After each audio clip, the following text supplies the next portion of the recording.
Exile's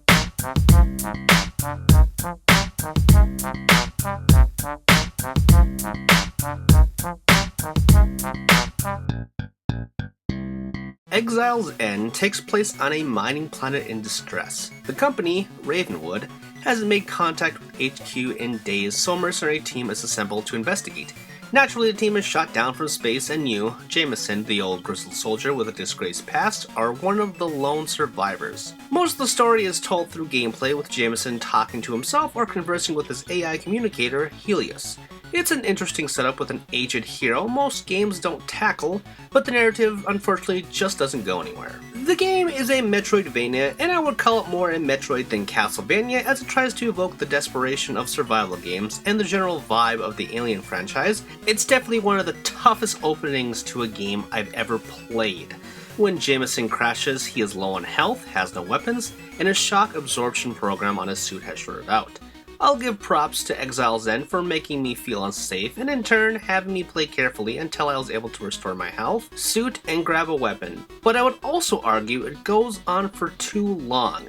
There are no dedicated save points in the game, instead it saves after every screen, which is kind of nice in terms of failure, which avoids the annoyance of retreading areas over and over only to die on a single spot on repeat. However, it also saves life, and there's no other way to gain it back other than medkits and pills dropped randomly from enemies. Once you get a weapon, drops are actually pretty generous, and if not, you can always farm foes for whatever you need if you really have to grind. For the beginning though, it's disastrous and led me back to why it was so hard. From the beginning, you first get a medkit with some rocks, then the shock absorber, and finally a gun.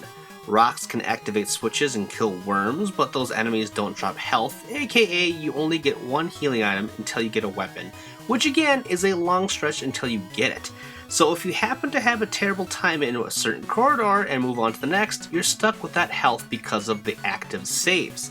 It adds tension, yes, but also a lot of problems that might turn players away before they get to the good stuff. Past the intro, I started enjoying Exile's End more. The starting pistol has limited ammo, and even if it didn't, I found enemies to be generous with all types of items and ammo, and not just health for all my guns.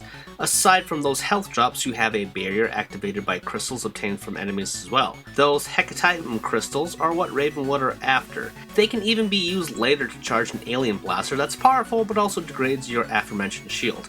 Other than that, there's a machine gun, grenades, and some other tools at Jameson's disposal that helps with aggression, like double jumps or a magnet gun to pull out of reach switches. Plus, upgrades for your health and shields are cleverly hidden in the wall, so just blast with the grenade and you'll find some great pickups. While you do have a map, it's unclearly marked, and it left me wandering around through pathways on repeat only to come across one thing to then figure out what that thing leads to, only to find myself lost again. I'm all for leaving the mystery up to the players and not holding hands, but at the same time it left me bored and uninterested to continue. Plus, again, past that intro, it's fairly easy, so it's kind of a weird balancing act.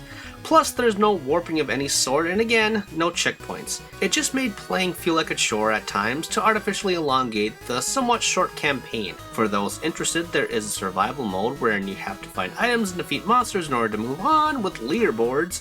It's fun for a time if that's your thing, but it offered little more than a distraction for me. Exile's End is a good action platformer that checks all the boxes of a good Metroidvania, but doing so without much pizzazz.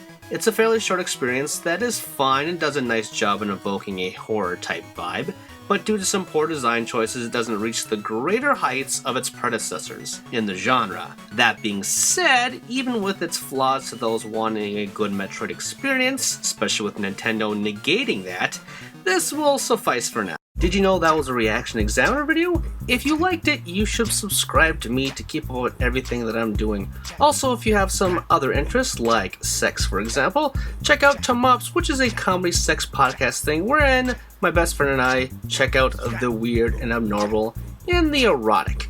And of course, you should support me on Patreon because, hey, I want to make the channel better and I want your help to do so.